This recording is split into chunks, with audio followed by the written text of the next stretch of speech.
their views is that it doesn't matter whether you like that person, whether you like their views. What matters is the principle that you want to affirm. Do you want to live in a society in which people are required to recite certain ideological orthodoxies in order to be heard in media, to keep their job in journalism? Or do you want to live in a society where there's actually free speech, where people are permitted to involve themselves in debates, even with views that are unpopular, and not lose their job over it?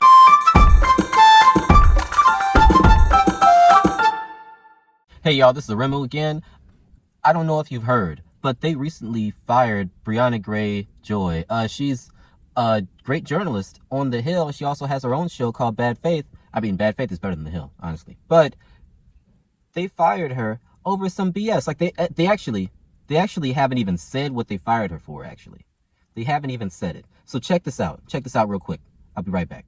Is that it doesn't matter whether you like that person, whether you like their views. What matters is the principle that you want to affirm. Do you want to live in a society in which people are required to recite certain ideological orthodoxies in order to be heard in media, to keep their job in journalism? Or do you want to live in a society where there's actually free speech, where people are permitted to involve themselves in debates, even with views that are unpopular, and not lose their job over it? And especially in journalism, academia, that's really the place most of all where we need this kind of free discourse. So let's talk about your situation. I just went through this long history that I know you know of all the people in the United States who have been fired over many years, and particularly since October 7th, for criticizing the state of Israel in some way or supporting the Palestinian cause. You know those risks to your career, and yet you have become, since October 7th, one of the most visible and vocal critics of the state of Israel, of its war in Gaza, of the Palestinian cause. Why was that a risk that you were willing to take? And I should say, I think the risk is even higher for people like yourself who aren't Jewish. People who are Jewish can get fired, like Norman Finkelstein, but have a little bit more protection. But you know, you were particularly vulnerable, I think, in part for that reason. Why was this cause something that you were willing to risk your job over? Yeah, well, for one, I always saw my choice to work at Rising in the first place as driven by my desire to use a large corporate media platform to articulate left politics, which are largely excluded from any kind of mainstream discourse. It was, for me, primarily, frankly, exclusively, it was about my ability to use the platform to advance a kind of politics that I feel passionately about. And the money is just, you know, an ancillary benefit on the side. And especially after Katie was fired from The Hill, my feeling was that it was my obligation, frankly, to test the premise that the CEO, Bob Cusack, had put out there at the time, which was that Katie's firing was not ideological, that they had some other sort of issue with the way the radar that she had written that was ostensibly the cause for her firing. These radars are our video essays that we deliver direct to camera. What they had told her was that her radar was somehow not up to the standard, that it had been written in a way that was not consistent with the Hill's editorial direction. And that's why she was let go, not because of the content of the radar. So what I said was, I'm going to go full bore on this issue in particular, obviously not knowing at the time that October 7th was going to make it the issue in domestic and international politics. But it was really important to me to not pull any punches, in part because I did not want to validate in any way the Hill's reasoning that they did not already fire a contributor for ideological reasons. Yeah, I mean, I obviously empathize the minute, you know, you're a journalist and someone's telling you that you can't say certain things or can't report certain things. That is no longer a job that any person with any dignity should maintain. That's what I said when I quit my own media outlet at The Intercept, and I wish that there were a lot more people who thought that way. The reason why this really matters for real is because we have a situation with journalists being whole-scale slaughtered across the world, mainly in Israel, but also in other places like Sudan. We have an issue with women and children also facing that same fate, civilians.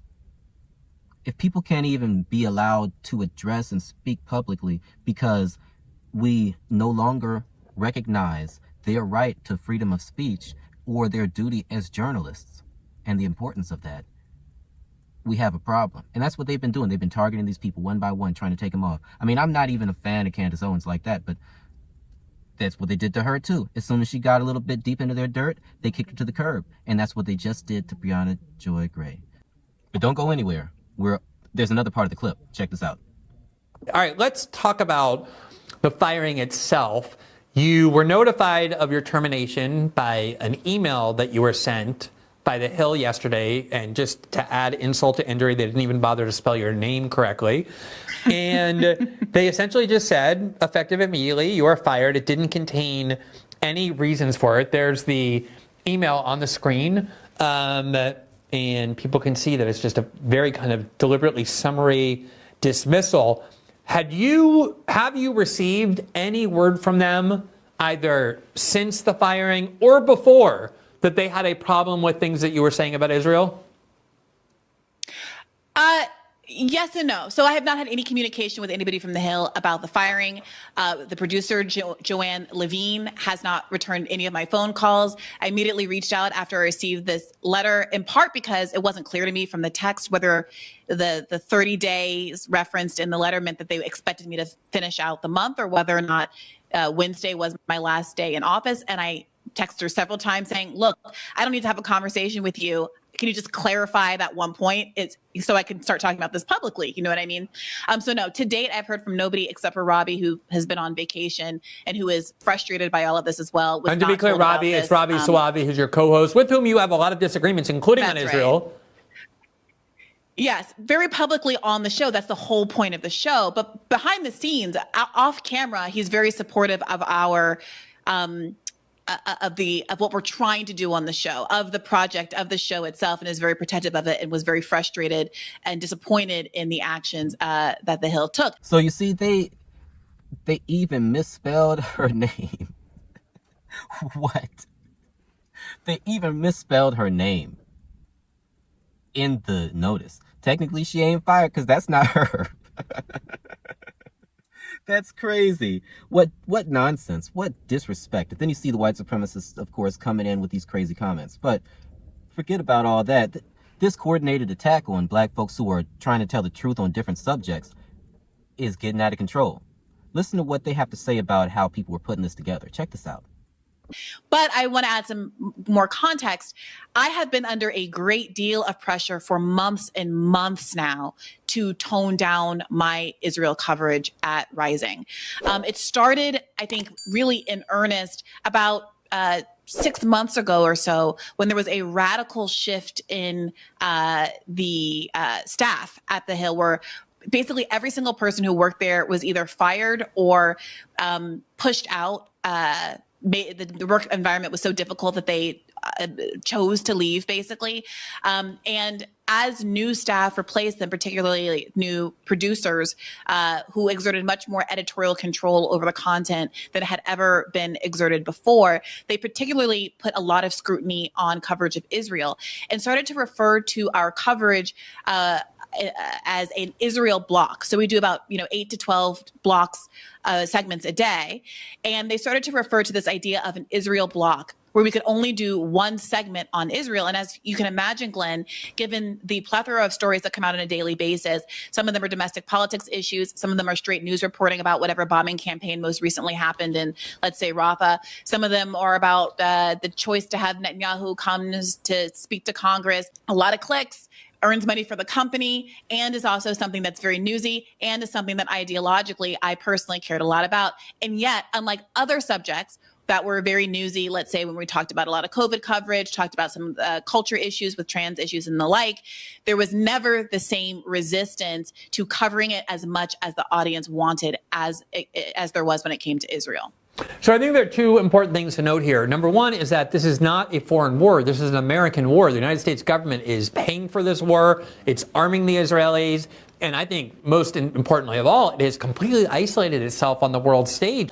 And the other thing that I think is so important, what you said, and I actually wanted to ask you about this, is it would be one thing if you had your own show and you were just there spouting what the company considered, let's call it anti-Israel propaganda, and there was nobody rebutting it or checking it. For anyone who has seen this show, you had right next to you your co-host, Robbie Soavi, who I know well, and but on this topic, he pretty much has been defending Israel vociferously, and you and he have had some very strident arguments. In fact, often, almost the kind that you wouldn't expect for two co-workers to have. because that's how open these disagreements and disputes were. Can you talk a little bit more, though, about the idea? Because obviously, if the Hill could point to the fact that your commentary on Israel was harming their ratings or their views or their profit, that would be one thing. But talk a little bit more about what that data shows. Yeah, not at all. In fact, the numbers at the Hill have been down significantly again since this whole staff turnover earlier this year, in part because it almost feels, frankly, like they've been trying to sabotage the show for a long time. For example, the edict came down earlier this year that we weren't allowed to respond to clips. And as you know, Glenn, so much of doing a kind of an internet show is responding to, viral clips, whether they're, Tucker Carlson sat down with an interviewer, Thomas Massey, or Whoopi Goldberg said something silly on The View. I mean, that's so much of what the coverage is. But there was this decision to not disallow us from doing that. That caused a real steep decline in the kinds of segments we could do. There have been I've been outright told that certain kinds of guests couldn't come on. For example, I was told that Norm Finkelstein, you brought him up earlier, the foremost scholar on Gaza in the entire country, if not the world, was banned because they said he was a, quote, Holocaust denier. This is someone whose parents survived the Holocaust themselves. So this is the kind of pressure that we've been under. And as much as you see me arguing with Robbie on air, that is our job. In many ways, it has been more tense behind the scenes because of the editorial control that they have been trying to wrest over me personally. I think Robbie, frankly, he'll speak for himself at some point, I'm sure, but has been under a lot of pressure to push back against me in ways that maybe are even artificial to his own belief structure, because the show people at the company desire there to be balance, even if this is not necessarily an issue where there are both sides. And I think that's ultimately what led to the interview, which is being held up as the pretext for my firing. But just to give a little context to this, I've definitely been noticing that you have been kind of ascending as a target by pro-Israel fanatics. I mean, they've been really going after you. You did this debate recently where it was very contentious, and the supposed neutral host, Konstantin Kizin, began attacking you in very vicious ways, calling you a DEI Barbie, and then pathetically and cowardly denying that he was referring in any way to your race. Made. Yeah, exactly. It could be your. Yeah. You should change your Twitter name to that. But clearly the fact that you are out there, that you do have this kind of platform in corporate media where you've been using it to be so vocal in your criticism of Israel, has really made you public enemy number one. But as you say, that really escalated when this very short snippet of an interview that you conducted with, I believe she's a sister of a hostage in Gaza. I mean, honestly, though, before you see this clip, I want you to just think, how would you feel about this if someone's accusing you of this, like with some side-eye shit? This is the Drake-Kendrick beef all over again. Somebody trying to side diss. What is this, where she accuses her of not supporting women, of not believing women? Where did that come from, and why are we using personal attacks as our sign-offs for interviews? What type of nonsense was that? But anyway, check it out. Check it out. I'll be right back. Of a hostage. And it was at the very end of the interview, so there was no context to it, but they tried to claim that you were essentially mocking and rolling your eyes at a rape victim. Let's show this video that caused so much disturbance. Thank you. Me too. And I really hope that you specifically will believe women when they say that they got hurt. All right. Thanks for joining. Stick around. More Rising coming up next. Now, Briahna, I honestly never knew that there were so many people on the right who embrace this phrase, believe women. But ever since October 7th, they've been kind of chanting and marching around with their fist in the air, chanting this like they're Gloria Steinem or something. Of course not. And I am hesitant to give the Hill more clicks at this point, but I do encourage people to go and listen to the whole interview, because there's a couple of things. One is that this is not someone that the Hill reached out to. They weren't looking for a guest who was a family member of a hostage, or who could give the perspective of what those family members are going to. This person offered themselves up, and very specifically when making the request, said that they wanted to talk to me.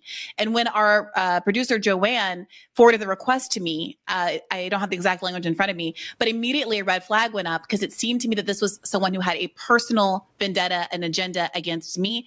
And I was cautioning Joanne against having yet another person on that wanted to litigate what they found distasteful about my own personal political views in the context of a show where I, as a host, really don't have the opportunity to go back and forth. So not only did they fire her now, but they've been having a history of firing folks who speak freely on issues. And it turns out, in particular, for folks who speak freely on the issue of Israel and Palestine, or challenging the global oligarch system. I think that's important.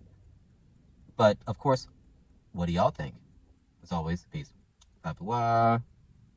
Throughout this interview, she first, it was I think, very fine. I think her perspective is valuable and necessary. We were talking about her sister, how hard it is for her to be separated from her. It was, a compelling story. But then she started to interject political claims into the narrative. She made an Islamophobic comment suggesting that there was going to be terrorism in Dearborn, Michigan, because I suppose it's the largest Arab American community, so we should be afraid of what might happen in Dearborn. She talked about the now well discredited mass rape hoax on October 7th.